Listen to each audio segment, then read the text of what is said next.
Hello दोस्तों, स्वागत है आपका अपने यूट्यूब चैनल एग्जाम गुरु में। तो दोस्तों आज मैं आपको यहाँ पे इंडियन कोस्ट गार्ड सेट यहाँ पे आपको फुल प्रैक्टिस सेट कराऊंगा। ठीक है, यहाँ पे आपको फुल प्रैक्टिस सेट देखने को मिलेगा 28 से 31 मार्च के बीच जिनका भी पेपर है। तो ये वीडियो जरूर ध्यान से देखिए जाइएगा, काफ़ी इंपॉर्टेंट क्वेश्चन लिए। ठीक है, जो बार बार रिपीट करते हैं क्वेश्चन, उन्हीं क्वेश्चनों को यहाँ पे लिया है। यहाँ पे 60 क्वेश्चन देखने को मिलेंगे, जिसमें आपको साइंस, जीके, रीजनिंग और भी क्वेश्चन देखने को मिलते रहेंगे। ठीक है, तो पूरा वीडियो ध्यान से देखिएगा। चलो स्टार्ट करते हैं। पहला आपका दिया गया है, प्रतिध्वनि सुनने के लिए न्यूनतम दूरी कितनी होनी चाहिए?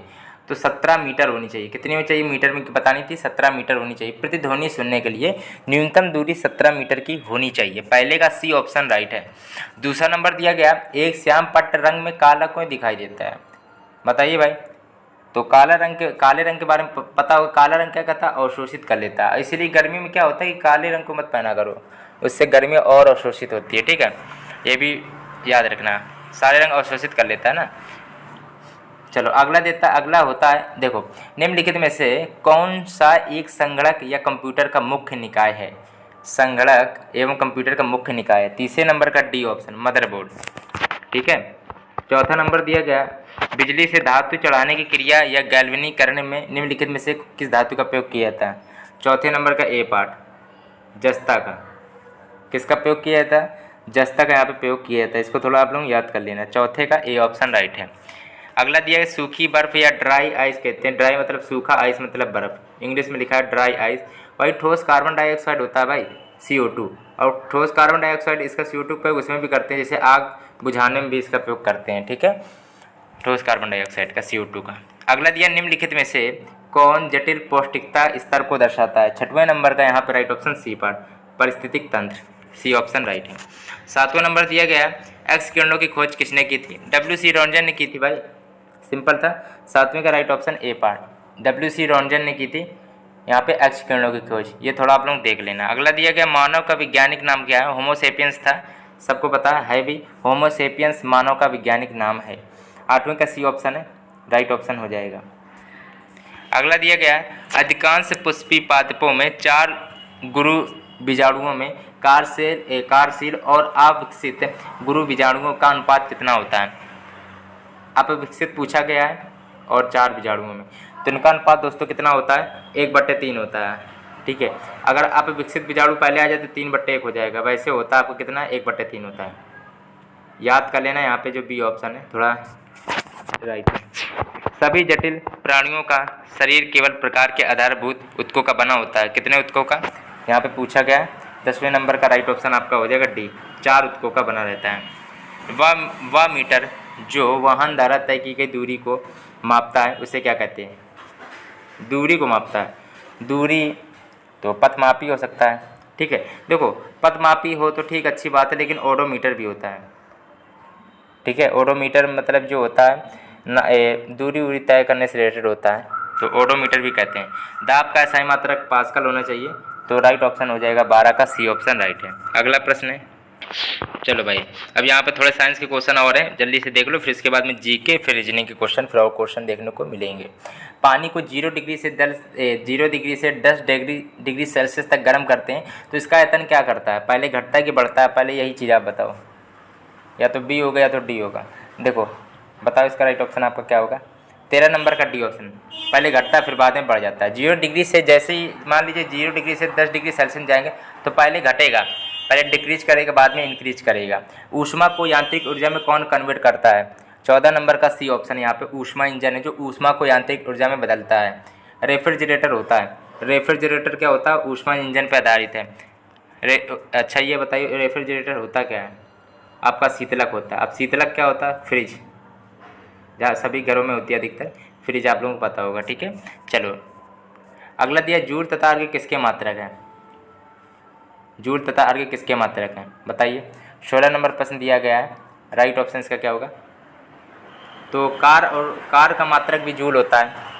ठीक है, ऊर्जा भी कह सकते हो। ठीक है, अगला दिया गया, प्रोटॉन की खोज किसने की थी? प्रोटॉन की, तो मैंने कहा था रदरफोर्ड। अगर ऑप्शन में नहीं आता तो गोल्ड स्टीन लगाना पड़ता है। 17 का बी ऑप्शन है। 18 नंबर दिया गया, प्राकृतिक गैस का मुख्य अवयव क्या है? प्राकृतिक गैस का मुख्य अवयव आपका मीथेन है। शुष्क बर्फ बता चुके, ड्राई आइस, वाइट ठोस कार्बन डाइऑक्साइड। 19 का ए ऑप्शन राइट है। किन किरणों पर विद्युत क्षेत्र का प्रभाव नहीं पड़ता? ये काफ़ी इंपॉर्टेंट क्वेश्चन करा रहे, तो ध्यान से समझिएगा। 20 नंबर का ए ऑप्शन, विद्युत क्षेत्र का प्रभाव नहीं पड़ता गामा किरणों पर। निम्नलिखित में से कौन सी धातु नाइट्रोजन गैस के साथ जलती है? नाइट्रोजन गैस के साथ में जलती है तो मैग्नीशियम। उत्प्लवकता निर्भर करती है, उत्प्लवकता निर्भर करती है वस्तु द्वारा विस्थापित द्रव के भार पर। ठीक है, डी ऑप्शन राइट है। ठोस पदार्थों में ध्वनि का वेग वायु के अपेक्षा, ठोस पदार्थों में ध्वनि का वेग वायु के अपेक्षा में कैसा होता है? कम होता है कि ज़्यादा होता है? तो वहाँ पे ज़्यादा होता है। ठीक है, ठोस पदार्थों में ध्वनि का जो वेग होता है वायु की अपेक्षा में ज़्यादा होता है। ट्रांजिस्टर बनाए जाते हैं, ट्रांजिस्टर आपके मिश्रित अर्धचालकों से बनाए जाते हैं, मिश्रित अर्धचालकों से बनाए जाते हैं। 25 नंबर दिया गया, यदि केस नली का व्यास दोगुना कर दिया जाए तो केस नली में पानी की ऊंचाई क्या हो जाएगी? तो पानी की जो ऊंचाई पूछी गई है तो वो आपकी क्या हो जाएगी? आधी हो जाएगी। ठीक है, चलो अब यहाँ पे जी के कुछ क्वेश्चन है तो इनको जल्दी से देख लेते हैं। चलो बात अब करते हैं, यहाँ पे जी के क्वेश्चन है। चलो ये क्वेश्चन आ गया होगा। देखो केस नली का सूत्र क्या होता है? एच बराबर होता है 2t cos थीटा अपॉन में r रो जी कहते हैं। ठीक है, r रो जी कहते हैं। ठीक है, चलो भाई चलो अब यहाँ पे लिखा है 25 नंबर प्रश्न है यहाँ से। अब यहाँ पे जी के क्वेश्चन आपको देखने को मिलेंगे, फटाक से जल्दी जल्दी देख लीजिए। लिखा है गौतम बुद्ध ने अपना पहला उपदेश डियर पार्क में दिया, यह कहाँ पर स्थित है? डियर पार्क में दिया था गौतम बुद्ध ने पहला उपदेश, और कहाँ पर स्थित है? देखो गौतम बुद्ध ने जो पहला उपदेश सारनाथ में दिया था और डियर पार्क वहीं होगा, सीधी बात है, ऐसे भी समझ जाओ। ठीक है, 25 का राइट ऑप्शन हो जाएगा आपका सी पार्ट। 26 नंबर दिया गया, नालंदा विश्वविद्यालय कुमार गुप्त द्वारा स्थापित किया गया था। ठीक है, कुमार गुप्त द्वारा नालंदा विश्वविद्यालय स्थापित किया गया था। विद्या का एक महान केंद्र था, विशेषता कहाँ किसके लिए? बौद्ध धर्म, जैन धर्म, वैष्णव धर्म, तंत्र में। देखो 26 नंबर का राइट ऑप्शन होगा बौद्ध धर्म में। निम्नलिखित में से कौन सा स्थान व घटना का जोड़ा गौतम बुद्ध से संबंधित नहीं है? गौतम बुद्ध का जन्म लुम्बिनी में हुआ था और आत्मदर्शन बोध गया में, कुशीनगर में निर्माण हुआ था, और सारनाथ में क्या इन्होंने पहला उपदेश दिया था, पहला उपदेश दिया था। राइट ऑप्शन इसमें गलती डी पार्ट में है। अगला दिया गया है कि शैलेंद्र राजाओं ने विश्व का सबसे विशाल स्तूप बौद्ध धर्म मंदिर बोरोबुंदूर का निर्माण कहाँ करवाया था? 28 नंबर का राइट ऑप्शन ए पार्ट है, जावा इंडोनेशिया में। दोस्तों इसके बाद रीजनिंग के जो क्वेश्चन है वो काफ़ी इंपॉर्टेंट है भाई। ठीक है, ध्यान से देखिएगा। वो लोग आप लोग बताइएगा रीजनिंग में आपको कितना स्कोर बना। ठीक है, निम्नलिखित में से किसका जन्म व मृत्यु वैशाख पूर्णिमा के दिन हुआ था? 29 नंबर का ए ऑप्शन, गौतम बुद्ध का। निम्नलिखित में से सबसे पुराना राजवंश कौन सा है? सबसे पुराना राजवंश कौन सा है? यहाँ पे 30 नंबर का ए, मौर्य। मौर्य राजवंश सबसे पुराना राजवंश है। निम्नलिखित में से किस स्थल पर सिकंदर की मृत्यु हुई थी? सिकंदर की मृत्यु हुई थी तो यहाँ पे हुई थी बेबीलोन में। ठीक है, अगला दिया गया प्राचीन भारत में मगध राज्य की राजधानी प्रारंभ में थी। 32 नंबर का right option B part, Rajgir. Maurya वंश की स्थापना किसने की थी? मौर्य वंश की स्थापना किसने की थी? चंद्रगुप्त मौर्य ने की थी। चंद्रगुप्त मौर्य ने मौर्य वंश की स्थापना की थी, तो पढ़ने में आसानी हो जाएगी। चंद्रगुप्त मौर्य कर लो। ठीक है, चंद्रगुप्त मौर्य ने मौर्य वंश की स्थापना की थी। मौर्य साम्राज्य का समय काल कितना था भाई? ये भी आपको आना चाहिए। 34 नंबर का यहाँ पे बी पार्ट हो जाएगा। 300 BC से 184 BC तक चला था। बौद्ध धर्म का प्रचार करने के लिए अशोक ने श्रीलंका किसे भेजा था? बौद्ध धर्म के प्रचार के लिए अशोक ने श्रीलंका किसे भेजा था? काफ़ी इंपॉर्टेंट क्वेश्चन है। महेंद्र को। चंद्रगुप्त मौर्य का जो पोता था वो कौन था? 36 नंबर का राइट ऑप्शन होगा अशोक। कलिंग युद्ध कब लड़ा गया था? कलिंग का युद्ध कब हुआ था? तो 221 BC में हुआ था। दिल्ली के पास महरौली का लौह स्तंभ किस वंश के शासक द्वारा स्थापित किया गया था? 38 नंबर का ए ऑप्शन गुप्त। किस शासक की उपलब्धियों को इलाहाबाद स्तंभ लेख में उत्कीर्ण किया गया है? जल्दी जल्दी क्वेश्चनों को देख लो, पेपर आपका नज़दीक है। ठीक है, 39 का बी ऑप्शन समुद्रगुप्त है। आर्यभट्ट व बारहमिहिर किसके समकालीन थे? आर्यभट्ट व बारहमिहिर। 40 नंबर का राइट ऑप्शन ए बार, गुप्त। अगला दिया गया गुप्त काल। ठीक है, गुप्त राजवंश किसके लिए प्रसिद्ध है? गुप्त राजवंश किसके लिए प्रसिद्ध है? 41 का ए ऑप्शन, कला व स्थापत्य के लिए। अगला देख, गुप्त वंश की स्थापना किसने की थी? गुप्त वंश की स्थापना किसने की थी? जैसे कि नाम से है, श्रीगुप्त जी ने गुप्त वंश की स्थापना की थी। और फायान चीनी यात्री, ठीक है, किसके शासनकाल में आया था? 405 से 411 ईस्वी तक आया था। और किसके शासनकाल में आता है? ये काफ़ी दोस्तों क्वेश्चन पूछा गया है। तो चंद्रगुप्त द्वितीय या विक्रमादित्य कह सकते हो। कहीं कहीं आप लोग क्या है कि विक्रमादित्य लिख के आता है। देखो दोनों नाम ही नहीं कहते। ठीक, चंद्रगुप्त द्वितीय और विक्रमादित्य दोनों। ठीक है, दोनों का एक ही नाम है। अगला देखते हैं, भारत नेपोलियन किसे कहा जाता है? भारत का नेपोलियन किसे कहा जाता है? 44 नंबर का राइट ऑप्शन होगा समुद्रगुप्त को। किस वंश के शासन को भारतीय इतिहास का स्वर्ण युग कहा जाता है? 45 का डी पार्ट होगा गुप्त। किस दक्षिण भारतीय शासक ने हर्षवर्धन को नर्मदा नदी के किनारे पराजित किया था? 46 नंबर का right option B Pulakeshin second. Harshavardhana के साम्राज्य की राजधानी कहाँ थी? 47 का राइट ऑप्शन होगा ए पार्ट कन्नौज। अगला दिया गया है चीन का जो प्रसिद्ध धार्मिक विद्वान हेनसाक किसके शासनकाल में भारत आया था? हेनसाक किसके शासनकाल में भारत आया था? 48 का ए ऑप्शन हर्षवर्धन के। हेनसाक हर्षवर्धन दोनों में हा आ रहा है तो ऐसे पढ़ लेना। और जो फायान किसके शासनकाल में आया था? वो चंद्रगुप्त द्वितीय कह सकते हो या फिर विक्रमादित्य कह सकते हो। बाणभट्ट किस राजा के दरबारी विद्वान थे? 49 का राइट ऑप्शन होगा आपका डी पर हर्षवर्धन। बाणभट्ट किस राजा के दरबारी विद्वान थे? हर्षवर्धन। अगला दिया कोणार्क जो मंदिर उड़ीसा राज्य में स्थित है और उन्हें नरसिंह देव ने प्रथम ने बनाया था। ठीक है, नरसिंह देव प्रथम ने बनाया था, यही पूछा गया शायद। हाँ, सूर्यदेव के हाथ वही नरसिंह देव प्रथम ने बनाया था, नरसिम्हा प्रथम ने। ठीक है, याद रखना सेकंड में लिख के आता है तो वैसे नरसिंह फर्स्ट ही है। ठीक है, याद कर लेना। चलो, किस वंश के शासक ने श्रीलंका पर आक्रमण किया था? 51 का राइट ऑप्शन आप बताइए। सी ऑप्शन होगा चोल ने। अब यहाँ पे क्या है ये याद कर लो। अब इसके बाद में रीजनिंग के क्वेश्चन देखो, जल्दी जल्दी इंपॉर्टेंट क्वेश्चन है। अब बात करते हैं रीजनिंग के प्रश्न की, जल्दी से इन प्रश्नों को देख लेते हैं। निम्नलिखित प्रश्न में दिए गए विकल्पों में से संबंध, आप लोग बताना कि रीजनिंग में आपके 10 में कितना स्कोर बना।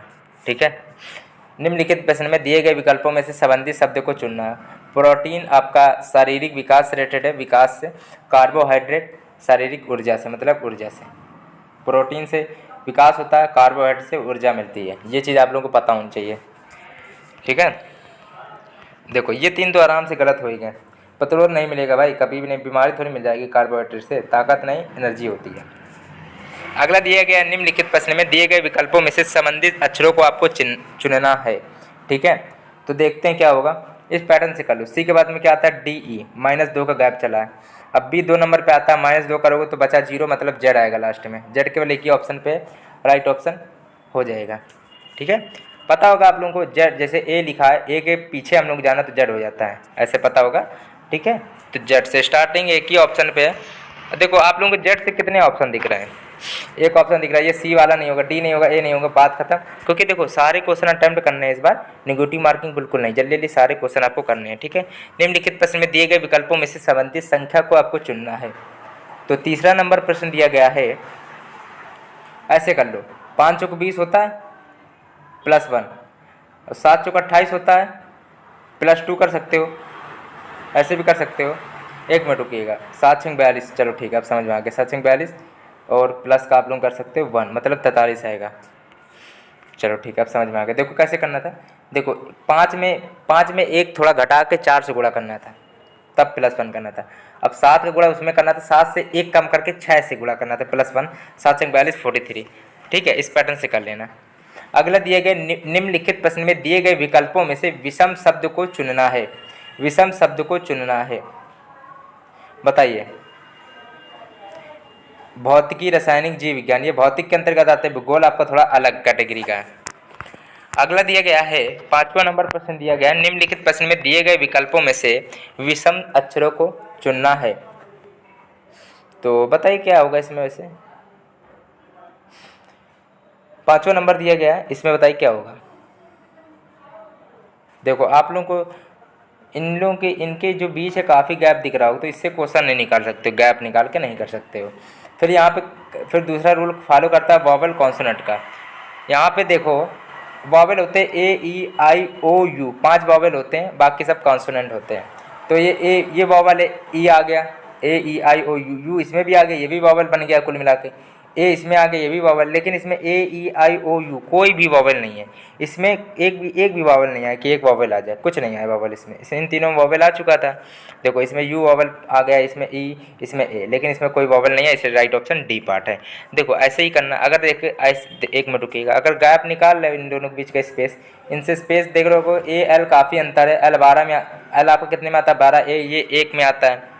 एफ आपका 6 में आता है, और ये आपका R18 में, इनके बीच गैप नहीं निकाल पाओ क्योंकि सभी में अलग अलग गैप आ रहा है, काफ़ी आ रहा है। मतलब इसके बाद में वॉवल कॉन्सोनेंट दूसरा रूल फॉलो करता है, देखना, और दूसरा रूल फॉलो हो गया, डी ऑप्शन राइट है।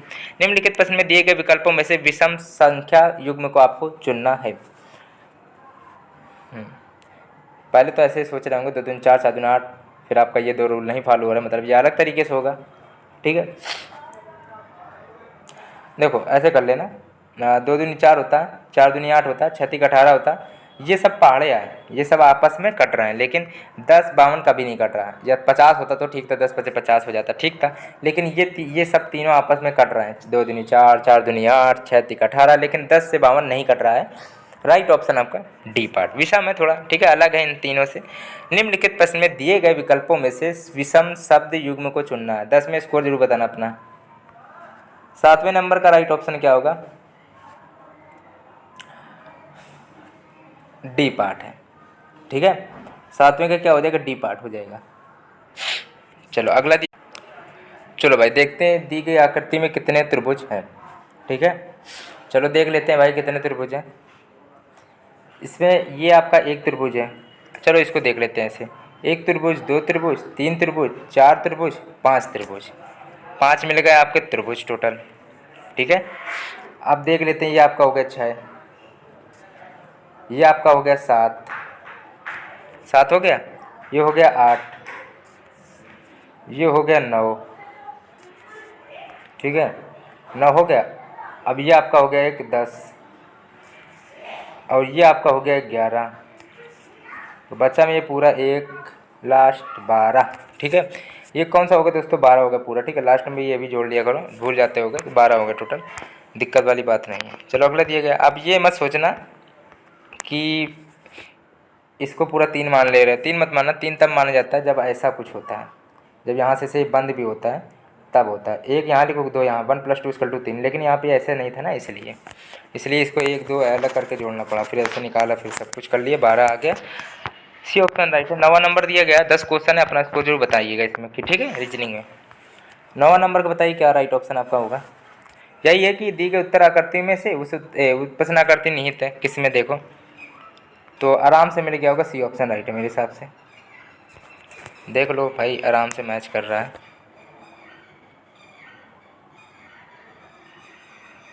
ठीक है, ये देख लेना अपने हिसाब से, ठीक है। राइट ऑप्शन आपको किस में मिल रहा है? केवल एक ही राइट ऑप्शन है, सी ऑप्शन पे मैच कर रहा है। 10वां नंबर दिया गया है। भाई वीडियो को लाइक नहीं किया तो लाइक करना, चैनल सब्सक्राइब नहीं किया तो प्लीज़ चैनल सब्सक्राइब आप लोग कर लेना, और इस समय सपोर्ट नहीं कर रहे हो भाई, इसी वीडियो में व्यूज़ देख लेना, काफ़ी कमाते हैं, इसीलिए आप लोगों से कहते हैं थोड़ा सा आप लोगों को छोटा सा केवल काम करना रहता है, वीडियो को लाइक कर देना, चैनल सब्सक्राइब कर लीजिएगा बस। और आपको मैंने लगभग 600 प्लस वीडियो करा दिए हैं इंडियन कोस्ट गार्ड सेटर, जिसमें reasoning, science, English, math, GK सब कुछ करा दिया, ठीक है। तो थोड़ा बहुत सपोर्ट करो भाई। चलो लिखा, निम्नलिखित प्रश्न में दिए गए विकल्पों में से प्रश्न चिन्ह के स्थान पर आने वाली संख्या क्या है, यहाँ पे पूछा गया। 10वां नंबर प्रश्न है, चलो बताते हैं, बताइए क्या होगा। 5 6 30, 3 3 9, चलो ठीक है, ये तो देखने से ही आ गया होगा। 5 6 30, 3 3 जोड़ दिया गया। 7 5 35, 35 में 16 जोड़ते हैं, 51 नहीं आएगा, चलो ठीक है। 5 25, 4 3 12, 5 6 7, 7 आएगा लास्ट में, 3, हाँ 37 आएगा, 37 आएगा दोस्तों। 10वें का सी ऑप्शन राइट, 10वें का बी ऑप्शन 37 यहाँ पे राइट ऑप्शन बन जाएगा। 10 क्वेश्चन लिए थे रीजनिंग के, ठीक है, और जीके के 25 क्वेश्चन लिए थे, और 25 साइंस के यहाँ पे लिए थे, तो भाई लगभग 60 क्वेश्चन तो लिए थे मैंने। और वीडियो को लाइक नहीं किया तो लाइक करना, चैनल सब्सक्राइब नहीं किया तो कर लेना। और आप लोग बिल्कुल सपोर्ट नहीं कर रहे, बहुत बुरा लग रहा है, सपोर्ट जरूर करिएगा, ठीक है। और पेपर के सेट भी हम कराएंगे, देख लीजिएगा, जो मैं क्वेश्चन करा रहा हूँ वही क्वेश्चन है, क्योंकि मैंने आपको 600 प्लस प्रैक्टिस सेट जब करा दिए, सब इसी में से आ जाएगा। बहुत जल्दी जल्दी छोटे छोटे प्रैक्टिस सेट आपको कम समय में इतने करा दिए मैंने, जैसे कि आपको यही है कि 8 या 9 मिनट में 15 क्वेश्चन की इंग्लिश करा चुके प्रैक्टिस सेट। इंग्लिश आपको लगभग 100 प्रैक्टिस सेट खत्म होने वाले हैं, 90 95 हो गए, 100 आपके खत्म हो जाएंगे। 100 प्रैक्टिस सेट करा दिए आपको, 120 आपके करा दिए जीके के, और 140 आपके साइंस के करा दिए, शायद 130 हैं, ठीक है। और रीजनिंग से 115 या 120 प्रैक्टिस सेट करा दिए हैं। तो आप लोग ये सब देखिएगा जाके भाई, सब कुछ पढ़ा दिया, आप लोग केवल देखना है प्लेलिस्ट, किसी की भी प्लेलिस्ट है कमेंट बता देना, प्लेलिस्ट मिल जाएगी। वीडियो को लाइक नहीं किया तो लाइक करना, चैनल सब्सक्राइब नहीं किया तो कर लेना।